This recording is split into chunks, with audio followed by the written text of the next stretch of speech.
nome é Silvio Maciel, eu recebi um honroso convite da coordenação do curso para ministrar aulas para vocês de legislação penal especial e de processo penal também.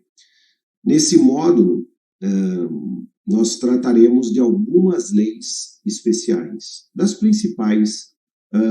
de algumas das principais leis penais especiais. A mim cabe falar sobre armas de fogo, Estatuto do Desarmamento, um assunto de extrema relevância, porque o tráfico de armas no mundo é o pior tráfico que existe. Depois a questão das drogas, especificamente a questão dos usuários, ficou para mim a responsabilidade de falar da parte dos usuários e dependentes de drogas, hediondos, cuja gravidade dos delitos dispensa maiores comentários, e, por fim, contravenções penais, que também é uma norma que é muito antiga, está em desuso hoje, mas é de uma importância dogmática, histórica e científica muito grande. Bem, eu vou começar a falar para os senhores e as senhoras das armas de fogo no Brasil. Nós, nos dois primeiros módulos, nos dois primeiros tempos aqui de 12 minutos, eu falarei sobre armas de fogo. Bem, uma introdução sobre a questão das armas no Brasil. Até 2003, mais ou menos, ou melhor, até 1997, o porte ilegal de arma de fogo era tratado no Brasil como uma mera contravenção penal. Uma mera contravenção penal. Nem crime era. E mais, a posse ilegal de arma, que é manter uma arma ilegalmente dentro de casa, nem contravenção penal era.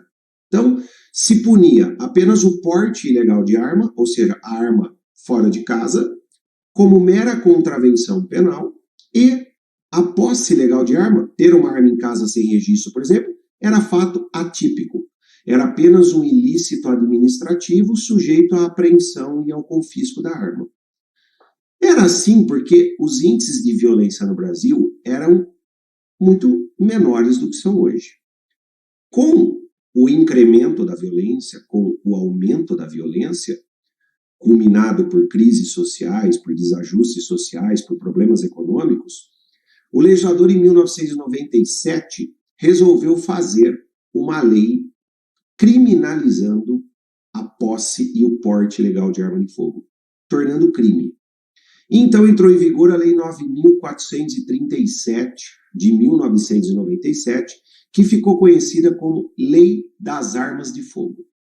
Mas essa lei, ela era tão ruim tecnicamente, mas tão ruim, que ela teve uma vigência de apenas 6 anos. Para se ter uma ideia, havia um crime nessa lei que era usar arma de brinquedo para o fim de cometer crime. Ora, usar arma de brinquedo para o fim de cometer crime já configura o outro crime. Se a pessoa usa uma arma de brinquedo para ameaçar alguém, é crime de ameaça. Se ela usa uma arma de brinquedo para extorquir ou para roubar alguém, é extorsão ou roubo. Então, era um dispositivo, inclusive, inaplicável. Portanto, era uma lei tecnicamente muito ruim. Ela punia a posse e o porte com a mesma pena, sendo que são condutas de gravidades obviamente diferentes. Uma coisa é ter uma arma ilegal em casa, outra coisa é ter uma arma ilegal na rua. Então, não era respeitado sequer o princípio da proporcionalidade, porque condutas totalmente diferentes, de gravidades diferentes, eram punidas com penas iguais, razão pela qual essa lei foi rapidamente revogada pela Lei 10.826, de 2003, que é o Estatuto do Desarmamento, que está em vigor até hoje. Então, vejam, nós tivemos uma lei de armas de fogo anterior, Lei 9.437 de 97. Essa lei ficou em vigor 97 a 2003, 6 anos, né? Um pouco menos que 6 anos, e já foi substituída pelo atual Estatuto do Desarmamento. Bem, o Estatuto do Desarmamento, que é a Lei 10.826 de 2003, corrigiu os equívocos técnicos que existiam na lei anterior, aperfeiçoou a lei e criou novas figuras típicas.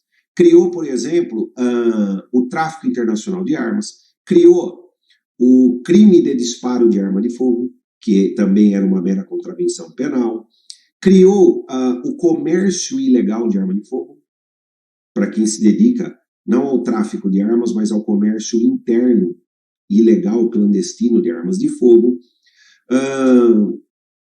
incluiu munições, acessórios, explosivos, artefatos incendiários como objeto material, como objetos materiais dos crimes. Então, os crimes do Estatuto do Desarmamento não têm como objeto material apenas armas de fogo. Tem como objeto também munições, acessórios, por exemplo, um silenciador, um carregador sobressalente, e também tem como objeto material explosivos, artefatos incendiários ou explosivos, está lá no artigo 16, parágrafo único, não é? Então, em que pese ser uma lei com esse nome, Estatuto do Desarmamento, ele não se aplica apenas para armas de fogo em sentido estrito. Ele se aplica também para esses outros objetos materiais por mim citados. Bem, eu vou fazer algumas considerações importantes, relevantes, sobre o Estatuto do Desarmamento. A primeira questão é a natureza dos crimes. O STF e o STJ já pacificaram, o STF e o STJ já pacificaram, que todos os crimes do Estatuto do Desarmamento, todos, inclusive o disparo de arma de fogo, são crimes de perigo abstrato ou presumido. Isso é pacífico no STJ e no STF, e esta classificação de crimes de perigo abstrato ou presumido tem uma relevância prática muito grande. Por quê? Se os crimes do Estatuto do Desarmamento são crimes de perigo abstrato ou presumido, significa dizer que não é necessária uma situação real, concreta e efetiva de perigo no caso concreto. Mesmo que a conduta no caso concreto não esteja gerando nenhuma situação real, concreta, efetiva e verdadeira de perigo, mesmo assim existe o crime. E isso acaba repercutindo em vários problemas práticos. Por exemplo, o indivíduo tem uma arma desmuniciada, desmontada, guardada no cofre da casa dele, no quarto dele. É crime? É crime. Silvio, mas qual é o perigo desta arma? Que está desmuniciada, desmontada, trancada num cofre com segredo dentro do quarto da casa do agente. Pois é, não há perigo nenhum naquela conduta, mas ainda assim há o crime, porque se trata de crime de perigo abstrato ou presumido. É claro que esta questão reclama um debate. Os crimes de perigo abstrato ou presumido são constitucionais? Pode o legislador punir uma conduta como esta que eu exemplifiquei, de alguém que tem uma arma desmontada, desmuniciada, guardada no cofre da casa dele? Pode o Estado punir condutas que não causam nenhum perigo verdadeiro a nenhum bem jurídico? Essa questão nós vamos discutir quando falarmos da posse ilegal de drogas, ou do porte ilegal de drogas, porque também tem essa discussão, porque também se trata de um crime de perigo abstrato ou presumido, ok? Vista essa questão, eu quero falar agora com vocês dos dois principais crimes do Estatuto de Armamento. O crime de posse irregular de arma de fogo e o crime de porte ilegal de arma de fogo.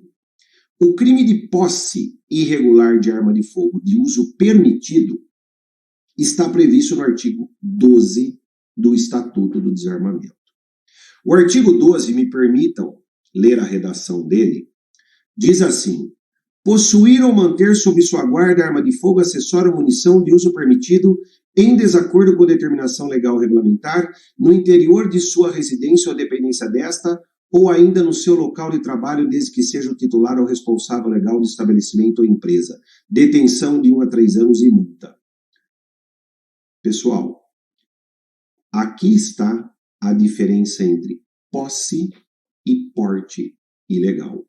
A posse ilegal de arma de fogo é crime menos grave, porque ocorre no interior da residência do infrator ou no seu local de trabalho, desde que ele seja o representante legal ou o proprietário do local. E o porte ocorre em qualquer outro local. Então, se eu tenho uma arma guardada no quarto da minha casa, eu estou cometendo posse ilegal de arma de fogo. Se eu colocar essa arma na cintura e sair para a rua, eu estou cometendo porte ilegal de arma. Se o dono de um posto de gasolina e o frentista, ambos estão trabalhando armados de forma ilegal, o dono do posto está cometendo o crime de posse ilegal de arma de fogo porque ele é o dono do posto. Já o frentista está cometendo o crime de porte ilegal de arma de fogo porque o frentista não é nem dono, nem responsável legal pelo posto.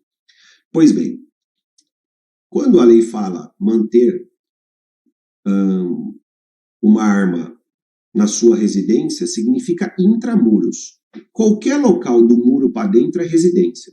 Portanto, se a pessoa tem a arma escondida no quintal, é posse ilegal de arma. O STJ já até decidiu isso, eu até cito precedente aqui. Uma questão interessante. Os veículos podem ser considerados domicílio ou casa para efeitos do tipo penal? Eu estou me referindo aos caminhoneiros. Imagina um caminhoneiro que utiliza a boleia do caminhão para almoçar, para dormir. Se ele for pego com uma arma de fogo, ele está cometendo posse ou porte? O STJ já se manifestou sobre essa questão. Veículos não são locais, não podem ser equiparados à residência. Ainda que, eventualmente, o motorista utilize o veículo para se alimentar, para dormir, mas jamais pode ser equiparado a domicílio, a residência. A residência. Domicílio, é claro que não. A residência. Portanto, não, de forma nenhuma, pode ser considerado posse. Se um caminhoneiro for preso com uma arma dentro do seu caminhão, ele responderá por porte ilegal de arma de fogo. Há um entendimento intermediário que é o seguinte: enquanto o caminhão está rodando, ele não pode ser equiparado à residência. Mas à noite, quando o caminhoneiro estaciona o caminhão, faz a sua refeição, deita o banco e dorme, aquilo passa a ser equiparado à residência. Então depende, se o caminhoneiro estiver circulando com a arma, ele está cometendo porte. Agora, se a arma estiver dentro do caminhão, o caminhão está parado, estacionado, ele está dormindo no caminhão, seria posse. Mas esse entendimento não é majoritário, não vingou, mesmo porque é um entendimento de pouca utilidade prática, porque o caminhoneiro, se ele está ali parado no posto, estacionado, deitado no caminhão com a arma guardada, é porque ele circulou com essa arma antes dentro do caminhão. Então, é crime de porte do mesmo jeito, ok? Seguindo no tema, agora eu vou falar do assunto mais importante. Abolício criminis no crime de posse ilegal de arma de fogo. Percebam a linha do tempo. O Estatuto do Desarmamento entrou em vigor em 23 de dezembro de 2003. Foi dado no Estatuto do Desarmamento um prazo para as pessoas regularizarem a posse ilegal de armas de fogo no Brasil. Então, todo brasileiro que tinha uma arma de fogo no Brasil tinha prazo para regularizar esta arma de fogo. Tinha uma arma lá em casa, que era do avô, que estava sem registro, bastava registrá-la ou entregá-la na polícia. Ok. Esse prazo foi sendo prorrogado por medidas provisórias convertidas em lei. Pois bem, o STF e o STJ entenderam que durante esse prazo de regularização, de possibilidade de regularização da arma de fogo no Brasil, da posse ilegal da arma de fogo no Brasil, não houve crime. Porque se o Estado deu um prazo para regularização da posse ilegal de arma de fogo, nesse prazo não se pode considerar que a posse ilegal de arma de fogo configurou crime. É o que o Supremo e o STJ chamam de abolício criminis temporária ou descriminalização temporária ou atipicidade momentânea ou vacatio legis indireta, ok? Só que esse prazo se divide em dois. Até um determinado momento, o Estado, a legislação, autorizou a regularização da posse ilegal de armas proibidas e permitidas.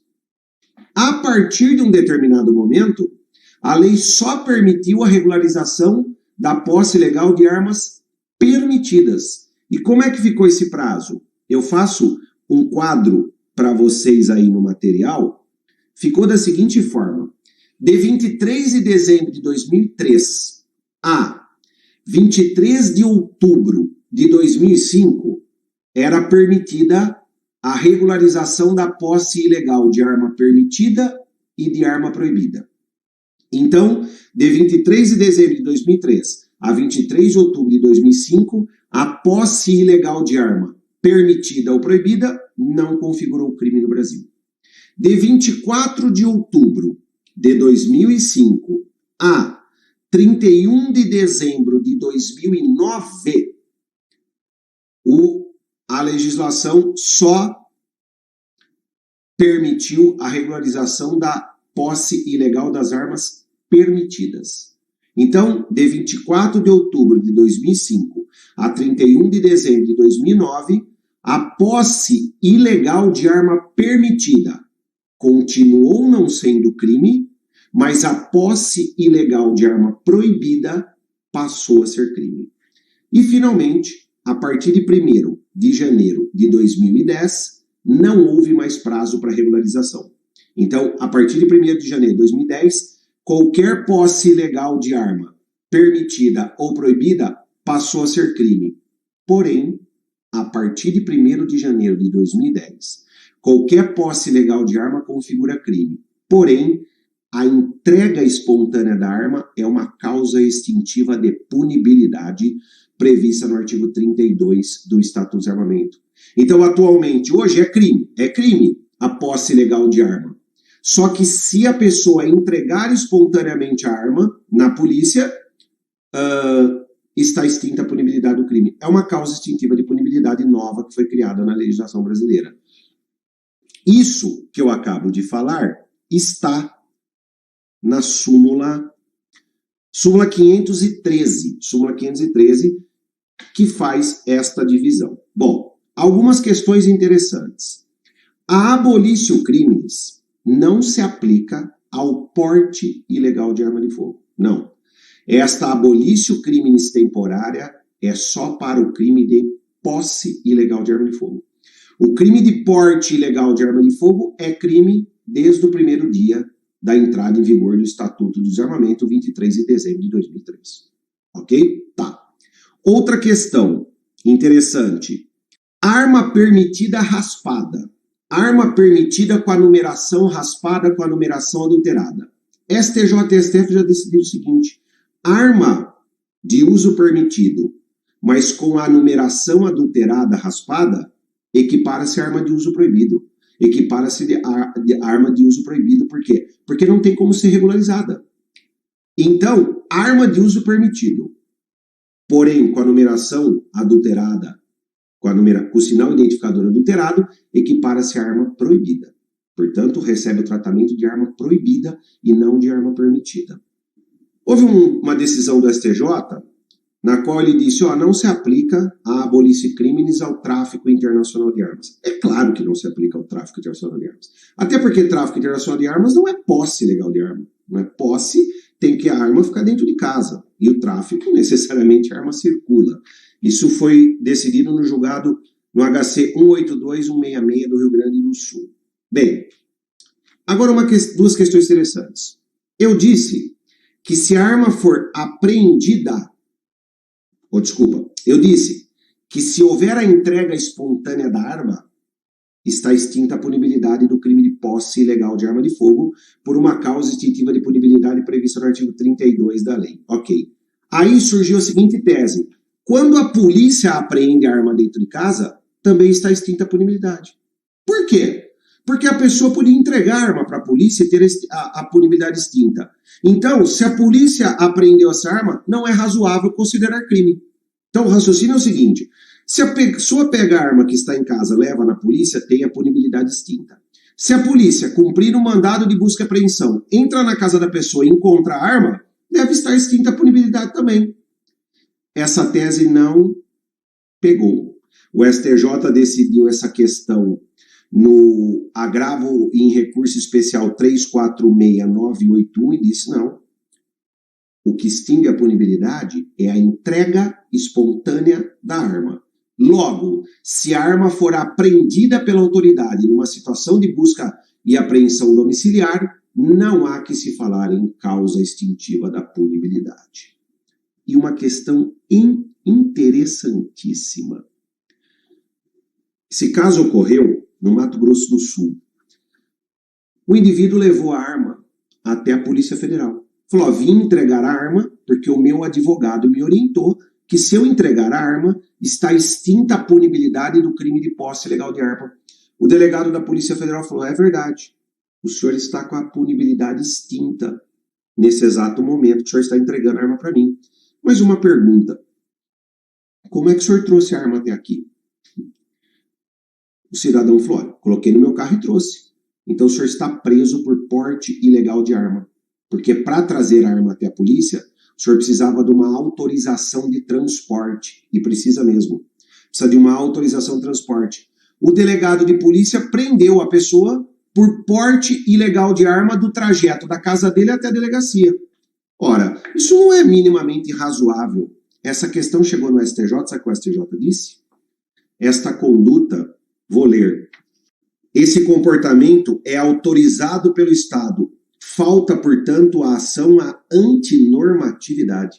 O Estado considerou que essa conduta não era crime, que não houve crime no caso. Por quê? Porque a conduta de entregar a arma é incentivada pelo Estatuto de Armamento.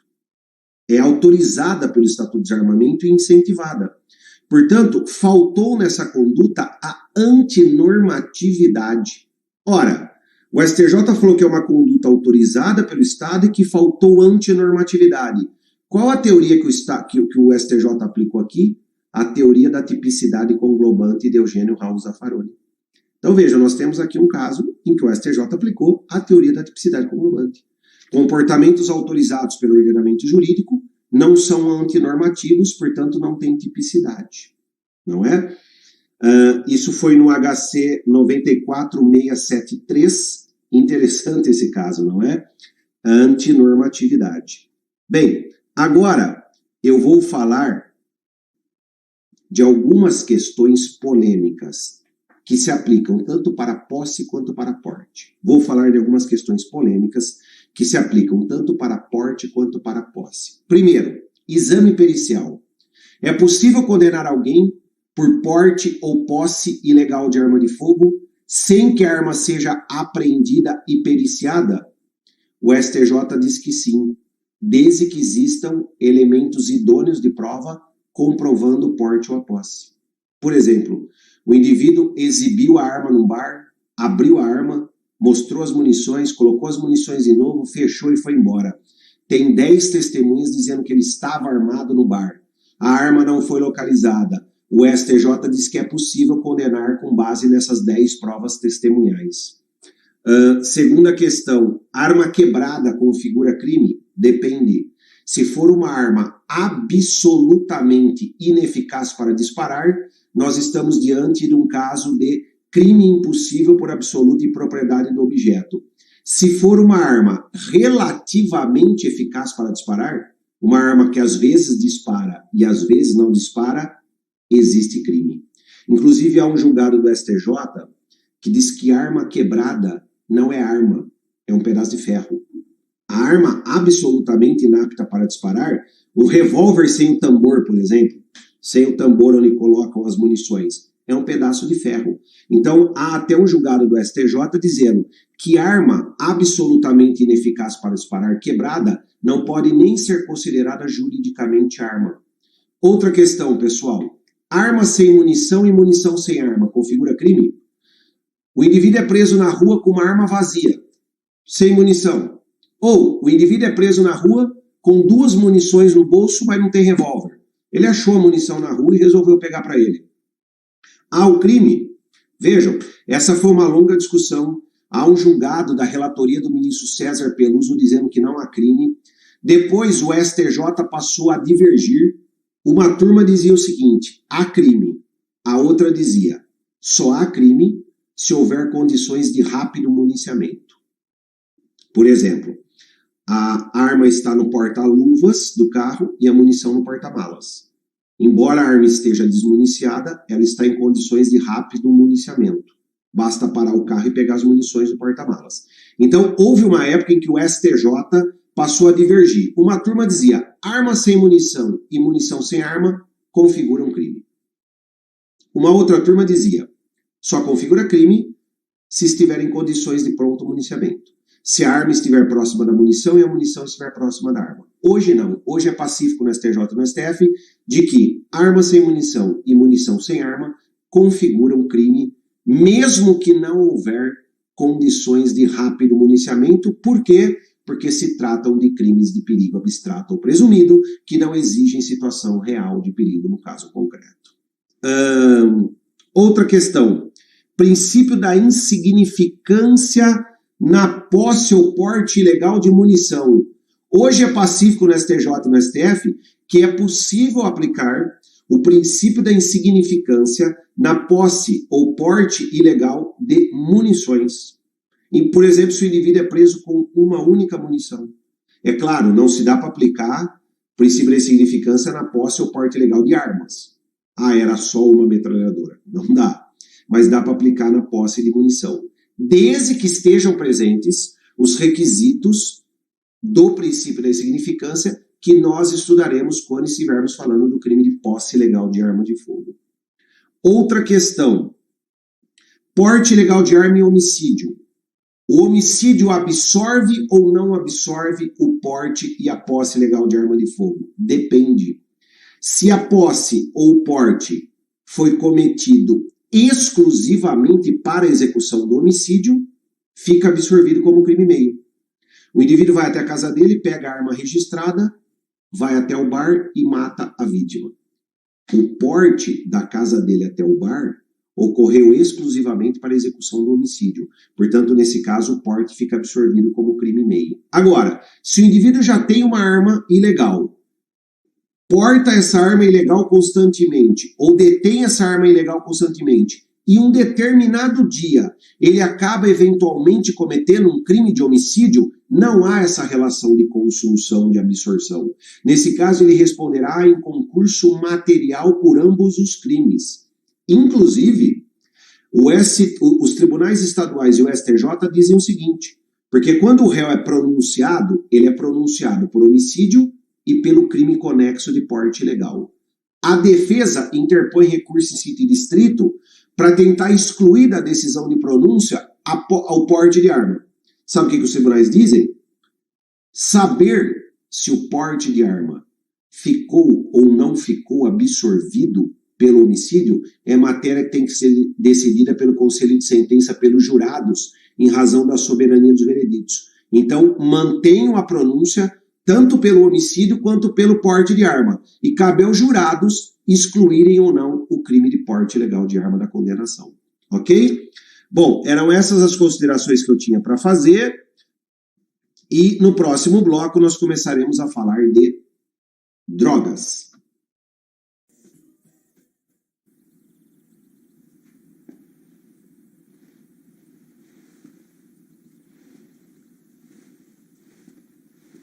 Vocês ainda estão aqui? Já acabou. Vão embora. Ah, vocês estão esperando um teaser do Deadpool 2. A gente não tem dinheiro pra isso não, tá? Estão esperando o Samuel Jackson aparecer de tapa-olho, roupinha de couro apertada. Vão.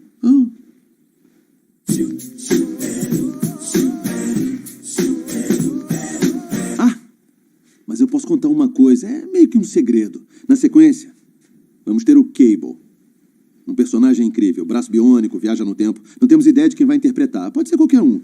Só precisa ser um cara alto com a cabeça chata. Pode ser o Mel Gibson, Dolph Lundgren, Keira Knightley. Ela consegue, quem sabe. Enfim, isso é segredo. Aí, não deixem o lixo espalhado aí não, tá? Isso sim é coisa de babaca. Vão.